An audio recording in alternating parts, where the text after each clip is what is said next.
bom dia, boa tarde, boa noite, boa madrugada. Meu nome é Sidney Martins, professor de língua portuguesa aqui do LACENEM, o maior site de videoaulas do Brasil, quiçá das Américas. Então, meu companheiro, como é de praxe, eu não vou enrolar muito. Hoje a gente vai trabalhar logo o tema de romantismo. E como eu disse a vocês, o nosso intuito não é trabalhar tudo que você viu na escola, por exemplo, com a parte de literatura. Até mesmo porque a gente não precisa perder tempo. A gente pode direcionar para os aspectos que mais caem na prova. Tanto é que antes das aulas específicas dos estilos epocais, nós fizemos uma revisão geral dos estilos, para que vocês tivessem a noção de como funcionava tudo. Só aquilo dali já é uma base boa para que você possa se deparar com a prova de literatura. Até mesmo porque, quando você vai fazer a prova de literatura, aquele processo básico te dá a possibilidade de fazer outras coisas que realmente são as exigidas na prova de literatura, que é a possibilidade das analogias e das inferências. Isso sim é cobrado do aluno, a capacidade da compreensão e da interpretação textual, independentemente do gênero ao qual ele seja exposto. Agora, depois daquilo, nós delimitamos aqueles estilos mais importantes com os autores mais importantes. Nós já tivemos uma aula sobre o Barroco, em que o Gregório de Matos foi o autor mais trabalhado. Agora a gente vai começar a trabalhar o romantismo, em sequência o realismo, naturalismo, para a gente poder trabalhar o Machado de Assis, para poder trabalhar o camarada que trabalha aquela parte do naturalismo que é o Álvares de Azevedo, e a gente vai também poder trabalhar depois o pré-modernismo e depois o modernismo propriamente dito. Agora, nessa parte aqui do romantismo, nós vamos trabalhar principalmente o José de Alencar, que foi uma grande referência do romantismo, mas também vamos trabalhar o Gonçalves Dias e outros autores. Agora, como é que a gente vai começar a nossa aula sobre o romantismo? Até mesmo porque a gente tem uma perspectiva de senso comum relacionado ao romantismo. O romantismo, ele é um período, ele é um estilo epocal, mas hoje em dia, no processo contemporâneo, quando a gente fala que alguém é romântico, a gente pensa logo atrelado ao amor. Então, vamos acompanhar o primeiro momento da nossa aula, as coisas tão mais lindas. Uma música do Nando Reis, conhecida na voz da Cássia Eller. Eu estou longe de cantar como a Cássia Eller, então não vou ousar fazer isso. Mas vamos ler para poder perceber algumas características do romantismo expostas nesse texto. Então acompanha aqui comigo. Ó. Entre as coisas mais lindas que eu conheci, só reconheci suas cores belas quando eu te vi. Entre as coisas bem-vindas que já recebi, eu reconheci minhas cores nela. Então eu me vi. Está em cima com o céu e o luar. Ora dos dias, semanas, meses, anos, décadas e séculos, milênios que vão passar. Água marinha põe estrelas no mar. Praias, baías, braços, cabos, mares, golfos e penínsulas e oceanos que não vão secar. E as coisas lindas são as mais lindas. Quando você está, hoje você está, onde você está, as coisas são mais lindas. Porque você está, onde você está, hoje você está, nas coisas tão mais lindas. Então, meu companheiro, acompanha aqui comigo logo esse iniciozinho. Ele coloca, entre as coisas mais lindas que eu conheci, só reconheci suas cores belas quando eu te vi. Entre as coisas bem-vindas que já recebi, eu reconheci minhas cores nela, então eu me vi. Então, aquela questão da idealização que existe no romantismo está exposta aqui. E o que corrobora, o que confirma ainda mais? A questão do eu lírico em primeira pessoa. Primeira pessoa. Então, o fato de ser em primeira pessoa traz à tona a questão da subjetividade. E se é algo subjetivo, se é algo individual, é uma questão que proporciona ainda mais a questão da idealização. Até mesmo porque, se fosse algo coletivo, a gente até trabalharia uma parte mais realista, uma parte mais racional, coisa que não é trabalhada aqui. Como o camarada tem o sentir próprio, que é individual, é somente dele, abre margem para a questão da idealização e para a questão da subjetividade, coisa muito presente no romantismo. Agora, acompanha aqui comigo um outro texto do Cartola, Senhora Tentação. Se fosse uma aula presencial, ia ser mó bacana, né? Porque a gente já está cantando, ia ser divertido, ó. Sinto abalada minha calma, embriagada minha alma, efeitos da tua sedução. Ó, minha romântica Senhora Tentação, não deixes que eu venha a sucumbir neste vendaval de paixão. Jamais pensei em minha vida sentir tamanha emoção. Será que o amor por ironia move esta fantasia vestida de obsessão? A ti confesso que me apaixonei. Será uma maldição? Não sei. Sinto abalada minha calma, embriagada minha alma, efeitos da tua sedução. Ó, minha romântica Senhora Tentação, não deixeis que eu venha a sucumbir neste vendaval de paixão. Jamais. E aí, ó, diante deste texto do Cartola, vamos fazer uma questão. Acompanha aqui comigo, ó. Neste texto de Cartola, há traços típicos de textos produzidos durante o período romântico. Marque a opção, marque a alternativa que correlaciona corretamente a característica ao excerto da canção. E aí é o seguinte, da mesma forma que aconteceu no texto do Nando Reis, também aconteceu aqui a questão da idealização, até mesmo porque é algo subjetivo, como eu disse a vocês. Então, olha aqui as opções. Sinto abalada minha calma, fuga da realidade. Opa! Fuga da realidade, você até pode pensar, ué, Sidney, mas se ele trabalhava a questão da idealização, ele pode sim trabalhar a fuga da realidade. Mas ele não fugia da realidade, ele tinha a realidade própria. Agora aqui, ó, jamais pensei em minha vida, saudosismo. É óbvio que a questão do saudosismo até é trabalhada na literatura, mas não é o caso do texto. A gente pega aqui, ó, move esta fantasia vestida de obsessão. Aí vem a idealização. E se tem um tema forte na questão do romantismo, é o tema da idealização. Então, assim como foi feita na música do Nando Reis, também foi feita na música do Cartola. Então, a resposta mais adequada a essa questão é a letra C, pois ele trabalhou a questão da idealização. Porque é o seguinte, você poderia olhar aqui, ó, fuga da realidade, saudosismo, a própria questão da religiosidade e a questão do nacionalismo, tudo isso é trabalhado no romantismo. Agora, ele pergunta em relação ao texto do Cartola. Então você tem que ter muito cuidado com isso. Porque a questão da fuga da realidade é sim um tema que foi trabalhado no romantismo. A questão do saudosismo é sim um tema que foi trabalhado no romantismo. A questão da religiosidade é sim um tema que também foi trabalhado. E a questão do nacionalismo é sim também um tema que foi trabalhado.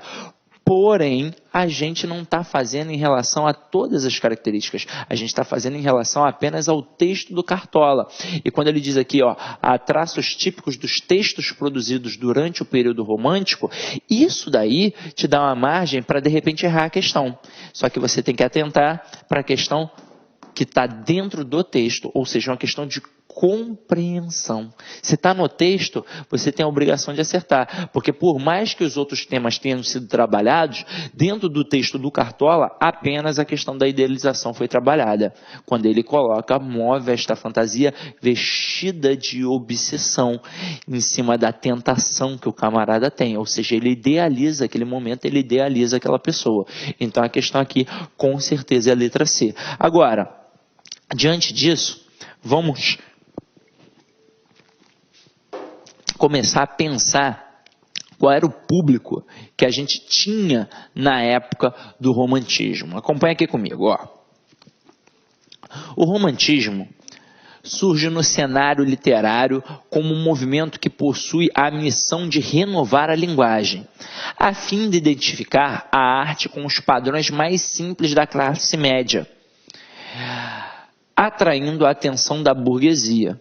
Com isso, a expressão artística assume um caráter anticlássico, de renúncia aos padrões que marcaram 3 séculos de tradição, anunciando a liberdade de expressão dos sentimentos individuais, forma natural que conduziu à linguagem artística, pois era o reflexo do modus operandi, o modo como acontecia, que era o capitalismo. Ou seja, aqui houve, na verdade, uma ruptura com aquele estilo do classicismo.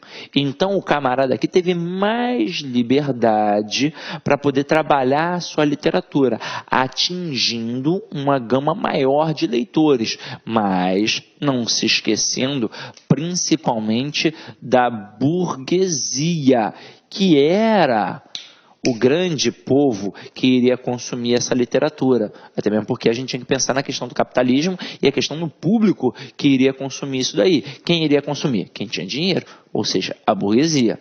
Agora, vamos trabalhar alguns aspectos aqui, ó. Assim, o romantismo aproxima-se de seu público, que é o burguês, e por meio de publicações nos folhetins, confere aos textos os seguintes aspectos. Antes da gente ir para os seguintes aspectos, se liga que esses folhetins são exatamente a base para o que nós temos hoje, que nós chamamos de novela. Então, esses folhetins deram base a um tipo de literatura que era novela e que hoje em dia, com a nossa grande Rede Globo, quem não gosta da Rede Globo vai ver o SBT, quem não gosta do SBT e da Rede Globo vai ver a Record, ou então vai ver uma novela mexicana, não importa. A novela hoje em dia é algo presente na vida de qualquer brasileiro e é algo que move a nação. A gente às vezes chega a parar diante da televisão para assistir ao último capítulo de uma novela, como por exemplo foi aquela novela Avenida Brasil. Então, o Brasil parou para assistir ao último capítulo. Falou em tudo quanto foi jornal. E tudo isso teve início aqui. Até mesmo porque hoje a gente, com a novela, a gente não, né? Mas as emissoras com a novela atingem um público muito grande. Porque hoje em dia todo mundo tem uma TV em casa. E quem não tem uma TV em casa, vê no vizinho, seja lá onde for. Mas na época, o público específico era o público burguês, que era a galera que tinha dinheiro para poder consumir aquilo dali. Não que fosse caro, mas era alguém que podia pagar por aquilo. Então vamos lá. Exaltação da imaginação e dos sentimentos. Acreditar na capacidade individual para determinar a forma e o conteúdo de uma criação artística, libertando-se assim das formas já consagradas, abrindo espaço para a individualidade. Ou seja, eu não vou seguir aquele padrão, porque era um padrão. Era o padrão clássico. Então, se era um padrão e eu me dou o direito de fazer de forma individual, eu já rompi. Já é uma ruptura com o padrão clássico. E detalhe, se eu começo a trabalhar de forma individualizada, é isso que faz ter a exaltação da imaginação, que faz com que o camarada simplesmente atinja aquele ponto de idealização de seus sentimentos. Até mesmo porque ele é individual. Ou seja, é um campo subjetivo. Agora aqui, ó, fuga do presente e da realidade, a evasão. Assim como a gente trabalhou na questão anterior,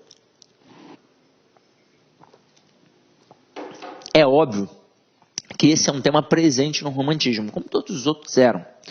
Porém, naquele texto não havia isso. Havia algo que ele buscava a idealização da pessoa amada. Agora, esse tema foi sim trabalhado. Até mesmo porque o fato do camarada idealizar tanto faz com que ele fuja dessa realidade que ele possui. Então aqui, ó, o autor romântico coloca-se contra os ideais racionais e as manifestações coletivas pregados pelo pensamento iluminista. Assim, seu sentimento de desajustamento social é verdadeiro e nasce o confronto entre os valores que defende, centrados no subjetivismo e na emoção. Neste contexto, a morte passa a ser como possibilidade de fuga do real e por isso é idealizada. Ela se manifesta como opção de alívio para os males do mundo ou para o encontro definitivo dos amantes, separados pelos obstáculos da realidade. Por isso, também, o mundo dos sonhos passa a ser espaço de fuga onde projeta suas utopias, ao gosto pela noite, pelo mistério e pela solidão. Então esse ambiente onírico, o ambiente dos sonhos, é algo que vai ser presente aqui. Mas a questão da fuga da realidade, assim como a morte, também, principalmente naquela fase do Lord Byron, em que o camarada passou a idealizar a morte como se a morte fosse algo perfeito. Tanto é que na época houve vários suicídios. E isso tudo provocado pela literatura. Olha só que parada louca. Mas a fuga da realidade depois vai ser muito contestada. Até mesmo porque o camarada vive um ambiente que não é aquilo que é a vida dita real. Ele passa a idealizar demais e, consequentemente, acaba se evadindo de sua própria vida real. Questão do nacionalismo. A transformação política aboliu o antigo regime, estabelecendo a soberania da nação sobre ela mesma. O indivíduo deixa de ser súdito e torna-se cidadão de uma pátria. Então, na verdade, o camarada começa a trabalhar, de certa forma, xenófobo. Então, ele acaba trabalhando a xenofobia. Ou seja, o que é de fora não vale mais. Então, só vale a pena o que a gente tem aqui dentro. Então, o movimento nacionalista, que foi muito trabalhado no modernismo, já teve um momento aqui muito importante na época do romantismo. Até mesmo porque agora a gente tem a nossa literatura. Então, com a nossa literatura, vamos exaltar a nossa pátria. Burguesia versus nobreza. A valorização do esforço, do trabalho, o sacrifício e o esforço valem mais, em contraponto à vida nobre, que vive do que recebe de herança. Como o público era o público da burguesia, é óbvio que eles começaram a confrontar a nobreza, até mesmo porque eles começaram a dar mais valor para o camarada que conquistou a sua riqueza com o trabalho e não através da herança. Olha aqui um texto do Goethe, do cara que escreveu Os Sofrimentos do Jovem Werther e o grande livro, grande obra chamada Fausto, em que o camarada fez um pacto com o diabo. Esse cara aqui foi o Goethe, escritor alemão. Inclusive foi um dos livros mais fantásticos que eu já li, foi o livro Fausto. O camarada faz um pacto com o diabo e, pelo senso comum, a gente sabe que tudo aí que mostra em filmes, em séries, em novelas, quando o cara faz um pacto com o diabo, a tendência é se dar mal, porque ele pede algo material e o diabo, pá, dá-lhe uma rasteira. O Fausto, ele pediu mais conhecimento. Então ele adquiriu tanto conhecimento que o cara conseguiu passar a perna no demônio. Olha só que parada sensacional. Mas deixa pra lá, ó. Canção de Mignon. Conheces a região do Laranjal Florido? Ardem na escura fronde, em brasos pomos douro. No céu azul perpassa a brisa num gemido. A murta nem se move e nem palpita o louro. Não a conheces tu? Pois lá, bem longe, além quisera ir-me contigo, ó meu querido bem. A casa, sabes tu? Em luzes brilha toda, e a sala e o quarto, o teto em colunas descansa. Olham como a dizer-me, as estátuas em roda, que fizeram de ti, ó mísera criança? Não a conheces tu? Pois lá, bem longe, além, quisera ir-me contigo, ó meu Senhor, meu bem. Conheces a montanha ao longe em nevoada? A alimaria procura entre névoas a estrada. Lá a caverna escura onde o dragão habita, e a rocha de onde o prumo a água se precipita. Não a conheces tu? Pois lá, bem longe, além vamos, ó meu Pai e meu Senhor, meu bem.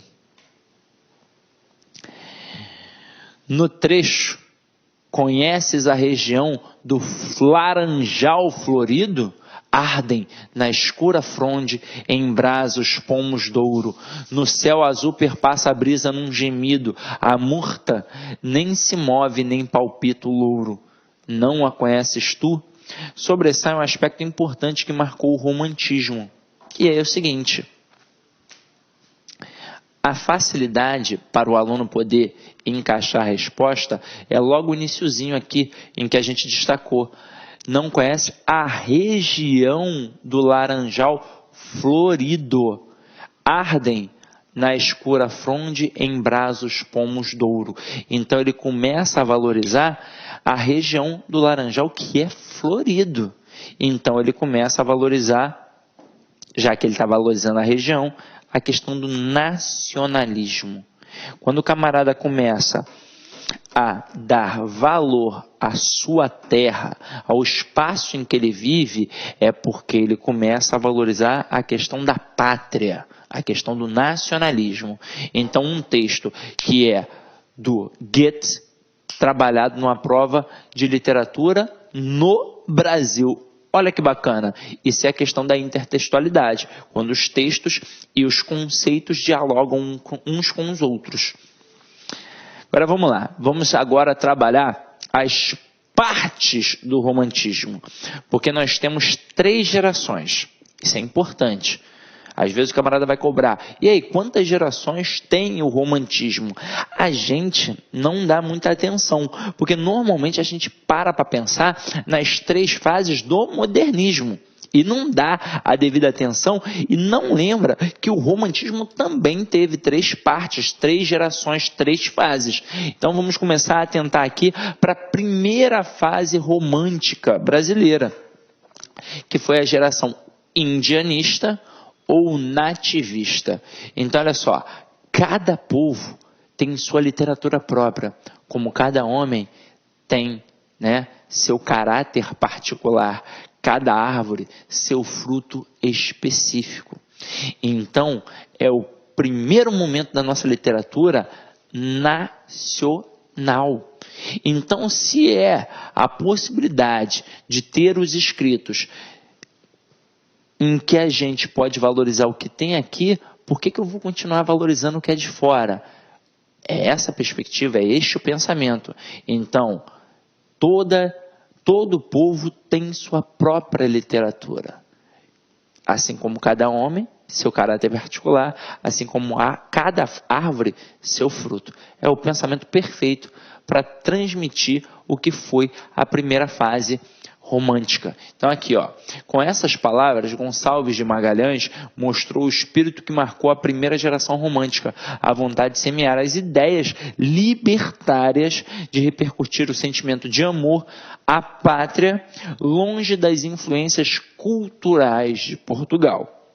Vamos a um resumo das ideias. Então vem aqui comigo, A afirmação da identidade nacional, resgate do índio e da natureza como ícones da nacionalidade.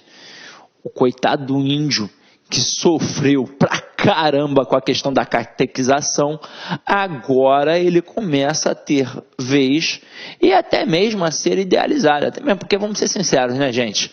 Não é porque o camarada é índio que ele é perfeito.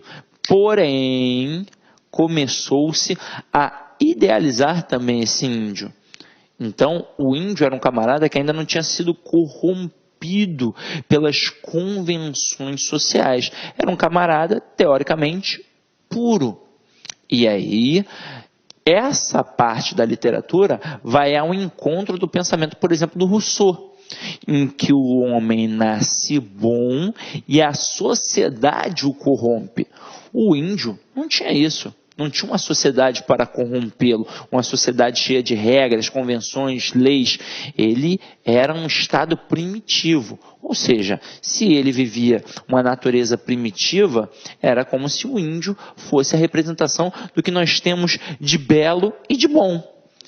Versos que não exploram a liberdade formal. Ou seja, não tinha aquela questão das estruturas clássicas. O camarada podia trabalhar em versos livres e não aqueles processos metrificados. São marcados pelo controle da métrica e pela escolha das rimas. A sonoridade, a cadência dos versos fazem-nos se aproximar das batidas de tambores indígenas.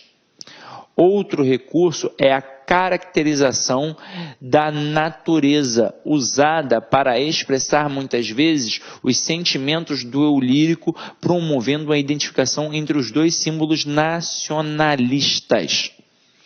Então foi uma literatura que começou a trabalhar a questão da musicalidade. Para reafirmar o pensamento nacionalista, essa primeira geração romântica elege o índio e a natureza como símbolos brasileiros que permeariam a literatura, com base no pensamento de Rousseau sobre o bom selvagem.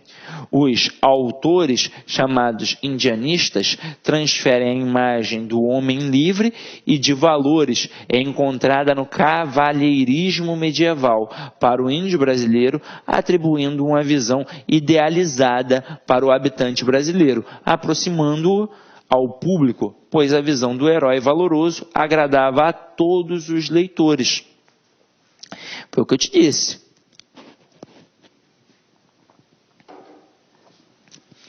O camarada tinha um público, uma preocupação com o público, coisa que na época do classicismo, a arte já se valia por ser arte.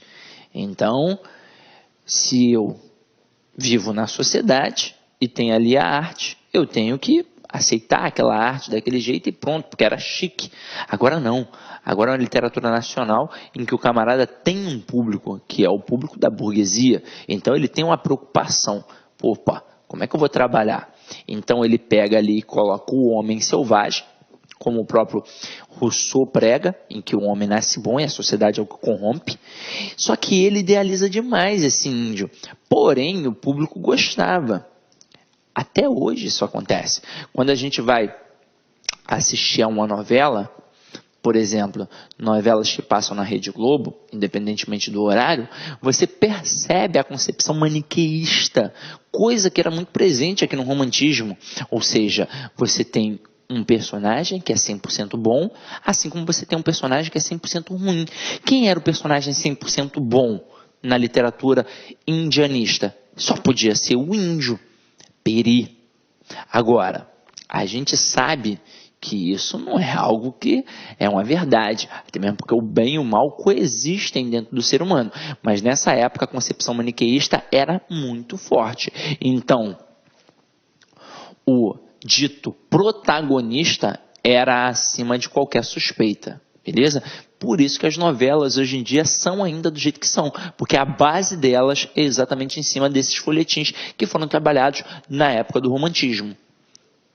Continuando, nesse contexto, as publicações ocorriam em jornais e revistas da época, o que foi fundamental para a formação de um grupo de leitura, fiel aos romances que seriam produzidos e os poemas lidos não só mais em saraus, mas também na imprensa, ou seja, começa a ampliar o público ledor.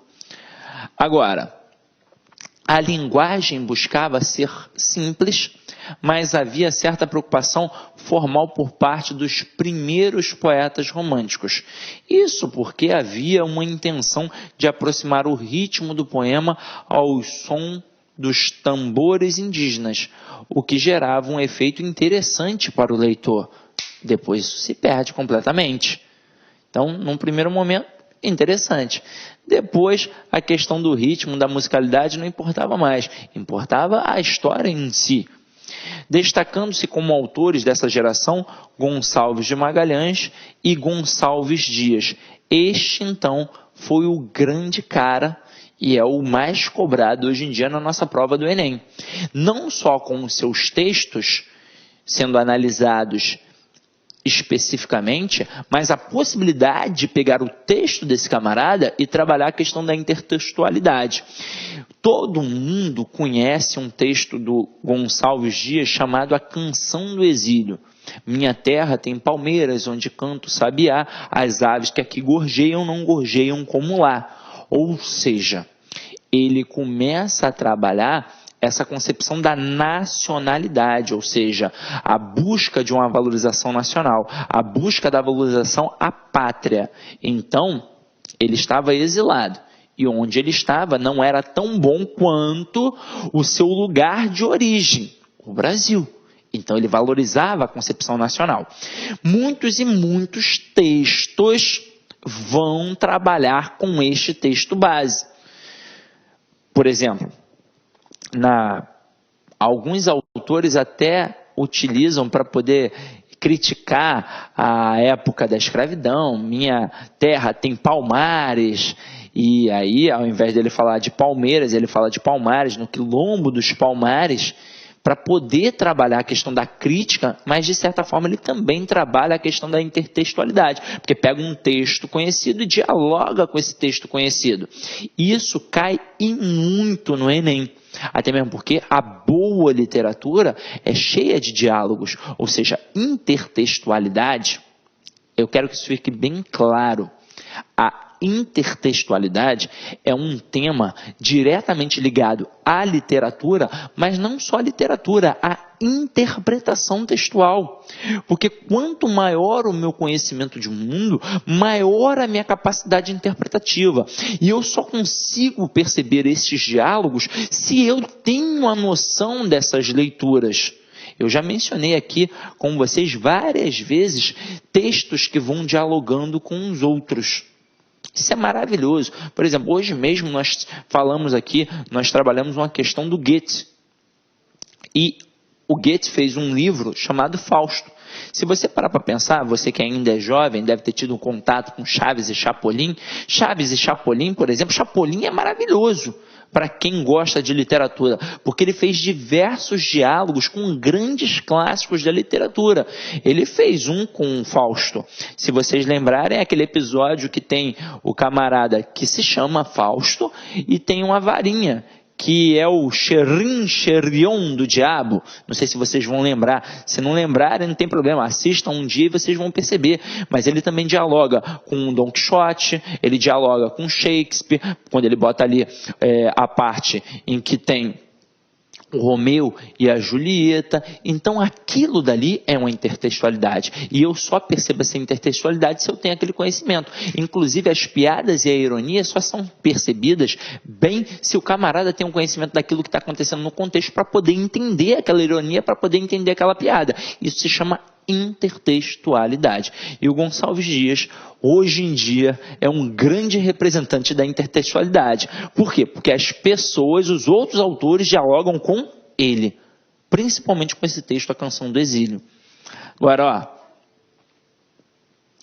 segunda geração, meu companheiro. Vamos começar a trabalhar as características da segunda geração. Locus horrendos. Meu Deus, o que é isso, Sidney? É um local horrível. O cenário ultrarromântico é tempestuoso, sombrio. As forças incontroláveis da natureza simbolizam os sentimentos violentos que acolhem o sofrimento individual do poeta. Ele vive recluso, um mundo só dele, e a tendência é com que ele faça um local sombrio.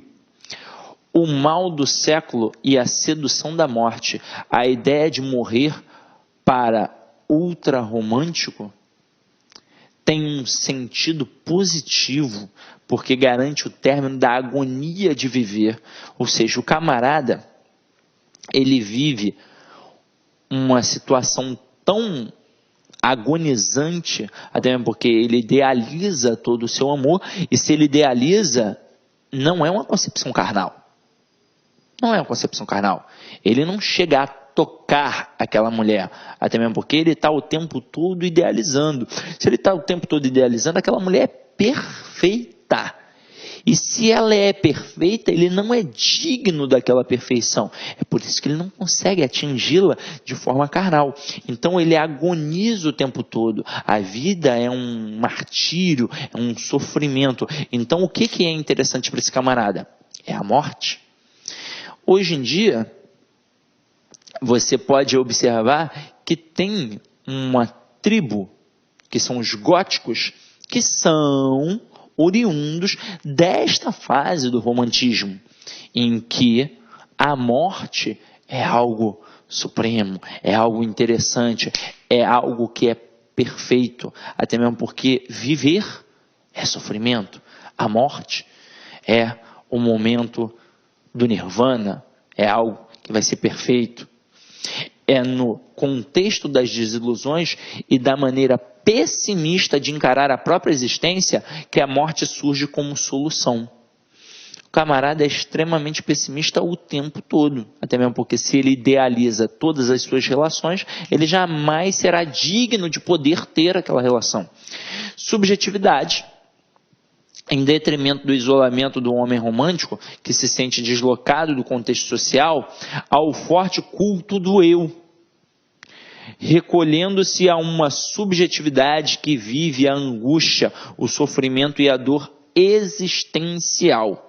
Ou seja, o camarada não tem noção para que ele veio ao mundo, então isso já, por si, já abre margem para a questão do sofrimento. Idealização amorosa. O amor é colocado entre a sensualidade e a idealização. O objeto do sentimento amoroso é fantasiado e, como não há a consumação dele, há a intensificação do sofrimento. É óbvio. Se o camarada não consegue aquilo que ele almeja, aquilo que ele deseja, é óbvio que o cara vai sofrer. Mas ele não faz nada para chegar àquilo. Então, é um sofrimento perpétuo. Não tem como. Até mesmo porque ele não vai tomar uma atitude nunca. Evasão. O poeta desta geração refugia-se no campo das idealizações. Por isso, os temas da infância, da morte, tornam-se interessantes e constantes nos textos ultrarromânticos, por se tratarem de ser o tempo da fuga do eu lírico. E é o seguinte, aqui, quando a gente pega os temas da infância e os temas da morte, na morte é porque o camarada idealiza tanto, e ele percebe que aqui ele sofre demais, que ele vai trabalhar a questão da idealização da morte. A morte vai passar a ser algo perfeito. Só que é o seguinte, o que é ruim? É ruim a vida que ele vive. Então, a época de infância, até mesmo porque, se a gente parar para pensar, hoje, pare para você para pensar. Hoje você tem responsabilidade, mesmo sendo um adolescente. Eu, sendo adulto, tenho mais responsabilidades ainda, porque sou pai de família. Agora, e a criança? A criança tem responsabilidade? Não, a criança simplesmente vive a alegria, a plenitude. Não tem que se preocupar em acordar cedo para poder trabalhar, não tem que se preocupar com nada, simplesmente curtir a vida. Então tem a questão do saudosismo de sua infância. Então isso para o camarada era algo importante, porque o presente para ele era algo muito ruim. E a linguagem também, meus queridos, A liberdade formal continua sendo característica forte da produção poética. Palavras como amor, morte, febre, ilusão, saudade, sonho, noite, palidez, pesadelo, desespero são recorrentes no vocabulário dessa poesia que marcam os temas depressivos e, alguns casos, irracionais. O trabalho intencional e a musicalidade nas palavras ganham destaque neste momento. Saraus musicais, óperas criam a atmosfera perfeita para essa poesia contaminada de amor, loucura, paixão e sonho. Até mesmo porque, sejamos sinceros, eu fiz a leitura dos textos logo no início da aula. Detalhe, eu estou aqui sozinho. Se fosse uma sala de aula realmente, se nós estivéssemos juntos, e aí imagina, nós criamos um cenário, se fosse, ao invés de ser uma sala de aula, num parque, no meio de uma floresta, ou num ambiente que foi criado para aquilo, uma roda, um violão, um pandeirinho, alguma coisa assim, para que a gente pudesse fazer um sarau, não seria algo interessante? Aí imagina isso tudo regado à bebida, por exemplo, no luar, à noite, no finalzinho da noite. Poxa, um ambiente perfeito para poder falar de paixão, para poder falar de amor, para poder falar de loucura. É ou não é? Agora, o que a gente vai fazer? Eu vou dar uma paradinha nesse bloco. Quando eu voltar, eu vou fazer um esquema para a gente poder trabalhar um texto do Álvares de Azevedo, pegando todas essas concepções das características que a gente acabou de trabalhar aqui, tá? Então, ó, vai beber uma água, tomar um café, comer um biscoito e volta, tá? Não foge não, tá? Tranquilo? Tá, até daqui a pouco. Fala, galera, gostou da aula? Curta e compartilha.